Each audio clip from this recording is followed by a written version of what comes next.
Goeiedag. Ek wil graag met jou gesels oor Dawid, of eintlik oor God van Dawid. Die Here stuur vir Samuel om uit Isaai se kinders 'n koning te salf.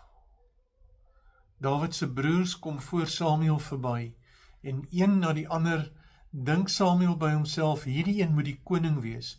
Formidabele jong manne.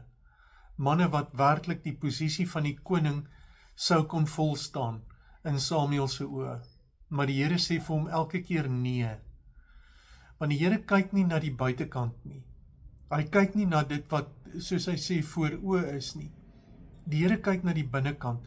Hy kyk wat in die hart aangaan. En Dawid word as koning gesalf, die jongste van die broers. Nou gebeur dit met ons ook, dat ons in 'n situasie kom waar ons dink, ek is nie goed genoeg nie, ek sal dit nie kan regkry nie. Maar die Here kyk na my hart, en ek moet na my hart kyk, en vir myself vra, wat gaan binne in my aan? Dit wat in my aangaan, is dit reg voor die Here? Is ek reg daar? En die ander kant ook, moet ek nie dink, omdat ek van buite af goed lyk, dat ek reg is nie. Ek moet weer eens na binne kyk, en vra my Here, wat gaan in my hart aan? Is my hart reg voor U?